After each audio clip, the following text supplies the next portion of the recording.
Please do like share and subscribe, और कृपया करके इस चैनल को बढ़ाने के लिए आप इसको सब्सक्राइब कीजिए, साथ साथ अपने दोस्तों के बीच में भी इसको शेयर जरूर कीजिए। धन्यवाद। गुड इवनिंग फ्रेंड्स, आज हम बात करेंगे सबसे पहले भारत के लड़ाकू विमान AMCA के बारे में। काफ़ी लंबे अरसे से भारतीय AMCA डिज़ाइन की फ़ाइल CCS के पास पड़ी थी, लेकिन मंजूरी नहीं मिल रही। जबकि चीन के पास दो तरह से 5वीं पीढ़ी के फाइटर विमान है, जबकि पाकिस्तान में चीनी फाइटर जेट खरीदने की घोषणा की है। जबकि पाकिस्तान के पास तुर्की के कान लड़ाकू विमान प्रोजेक्ट में भी शामिल होने का ऑफर है। AMCA प्रोजेक्ट भारत को उन चुनिंदा देशों के समूह में लाएगा जिन्होंने 5वीं पीढ़ी के लड़ाकू विमान विकसित कर लिए हैं या कर रहे हैं। अभी सिर्फ अमेरिका, रूस और चीन ने ही ऐसे एडवांस जेट विकसित किए हैं। भारत की एमका परियोजना DRDO के तहत एरोनॉटिकल डेवलपमेंट एजेंसी के अधीन है और यह विमान के प्रोटोटाइप का निर्माण करेगी। इस विमान के निर्माण agency Hindustan aeronauticals limited HAL होगी। सुरक्षा पर कैबिनेट समिति के पास एमका प्रोजेक्ट के डिज़ाइन की फाइल पिछले 1.5 सालों से लंबित थी, जबकि विमान की प्रारंभिक डिज़ाइन समीक्षा 2022 में ही खत्म हो गई थी। इस योजना के मुताबिक डिज़ाइन की मंजूरी मिलने के 3.5 साल के भीतर विमान को हैंगर से बाहर निकाला जाएगा और इसके 1 साल के भीतर इसकी पहली उड़ान भरी जाएगी। एमका MK1 मौजूदा 90 किलोन्यूटन क्लास इंजन अमेरिका से G414 इंजन पर उड़ान भरेगा और एमका MK2 GTRE द्वारा स्वदेशी रूप से विकसित किए जाने वाले 110 न्यूटन के मजबूत इंजन से संचालित होगा। 5th जनरेशन फाइटर जेट निर्माण में कितने पीछे हैं हम? स्वदेशी लड़ाकू विमानों के अधिग्रहण में होने वाली देरी और प्रोजेक्ट के डेवलपमेंट में लगातार होने वाली देरी की वजह से भारतीय वायुसेना के पास अब भारतीय हवाई क्षेत्र की रक्षा के लिए पुराने लड़ाकू विमानों की घटती इकाइयाँ ही बची है। पिछले साल अगस्त में यूरेशियन टाइम्स की रिपोर्ट में कहा गया कि भारतीय वायुसेना के पास अब लड़ाकू विमानों की तुलना में सतह से हवा में मार करने वाली मिसाइल इकाइयाँ ज़्यादा हैं। यानी भारतीय वायुसेना के बेड़े में लड़ाकू विमानों की संख्या काफ़ी कम हो गई है।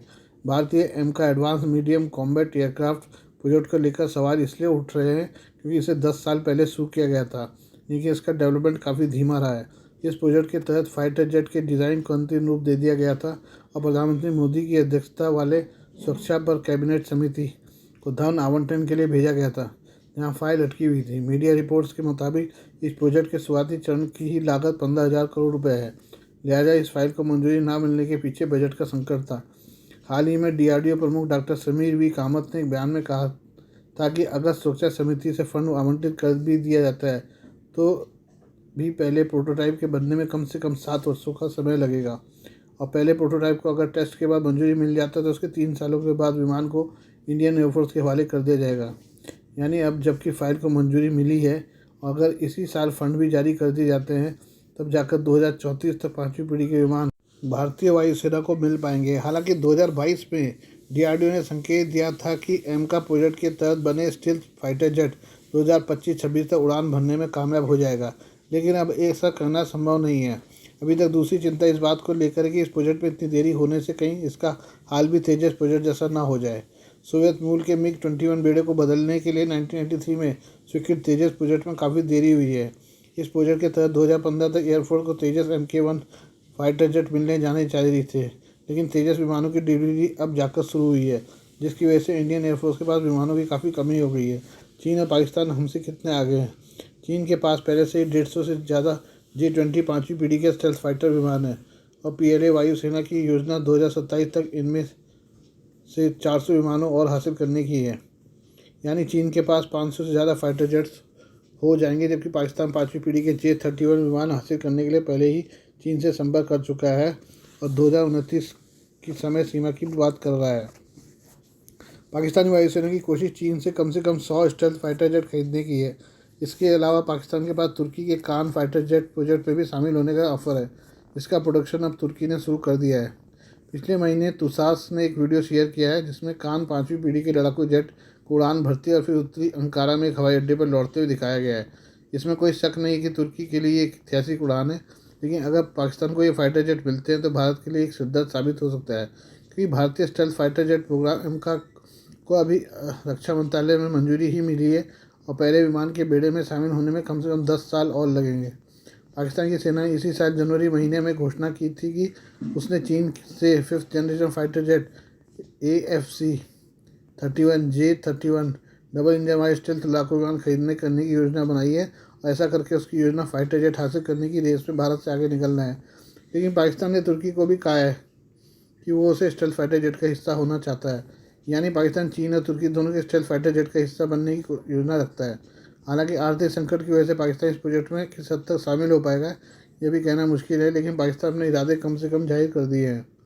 हालांकि देर आए दुरुस्त आए, भारत का का प्रोजेक्ट स्वदेशी होगा जो भारतीय डिफेंस इंडस्ट्री को नेक्स्ट लेवल पर ले जाएगा। आइए अब हम एआई के टेक्नोलॉजी के बारे में बात करें। पूरी दुनिया में आर्टिफिशियल इंटेलिजेंस यानी एआई का इस्तेमाल तेज़ी से बढ़ रहा है। अब भारत में एजुकेशन के फील्ड में भी एआई का यूज़ हो रहा है। एआई का फील्ड लगातार तरक्की कर रही है। आए दिन इस फील्ड में नए नए बदलाव हो रहे हैं। अब भारत में एजुकेशन के फील्ड में भी एआई का यूज़ हो रहा है। सोशल मीडिया पर एक वीडियो जमकर वायरल हो रहा है। इस वीडियो में एआई की मदद से स्कूल के छात्रों को पढ़ाया जा रहा है। यह वीडियो केरल राज्य का है, जिसे मेकर लैब्स ऑफिशियल ने अपने इंस्टाग्राम हैंडल पर शेयर किया है। केरल पहला प्रदेश बन गया है जहां एआई की मदद से पढ़ाई कराई जा रही है। इसके लिए ह्यूमनॉइड रोबोट का इस्तेमाल किया जा रहा है।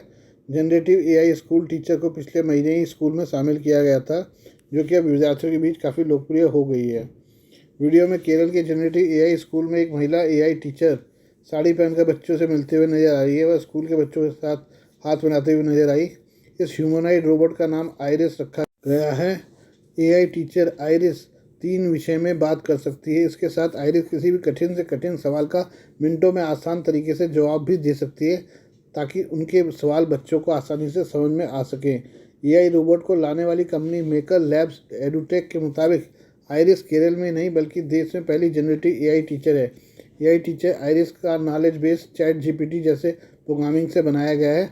आपको बता दें कि इस रोबोट की नीति आयोग के अटल टिंकरिंग लैब एटीएल प्रोजेक्ट के तहत बनाया गया है। आइए अब हम बात करते हैं आर्मीनिया के बारे में। आर्मीनिया ने अपने तोपखाने की क्षमता को बढ़ाने के लिए एक महत्वपूर्ण कदम बढ़ाया है।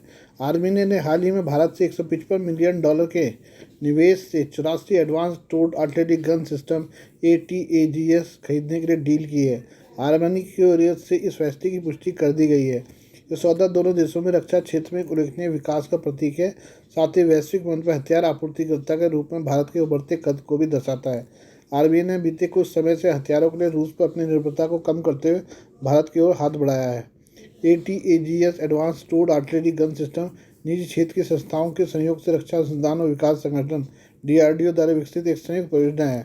जमीनी बलों की आधुनिक आवश्यकताओं को पूरा करने के लिए डिज़ाइन किया गया ATAGS एक 155 मिलीमीटर 52 कैलिबर टोर्ड आर्टिलरी है, जिसका क्षैतिज कोण -20 से 25 डिग्री और ऊर्ध्वाधर कोण -3 से 70 डिग्री है। ATAGS 48 किलोमीटर की फायरिंग रेंज के लक्ष्य के साथ 15 सेकंड में 3 बार फायर कर सकती है। उच्च ऊंचाई पर उपयोग की अपनी विशेषताओं की वजह से यह आर्मेनियाई सेना के लिए खास तौर से उपयोगी हो सकती है और युद्ध क्षेत्र में बाजी पलट सकती है।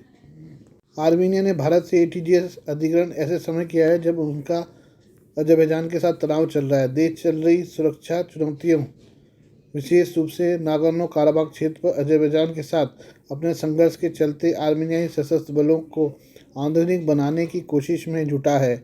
आर्मेनिया के शस्त्रागार में ATAGS को शामिल करना इसके रक्षात्मक और आक्रामक अभियानों को बढ़ाने में एक महत्वपूर्ण कदम के रूप में देखा जाता है, जो इसकी मौजूदा तोपखाने क्षमताओं में एक महत्वपूर्ण बढ़ोतरी करता है।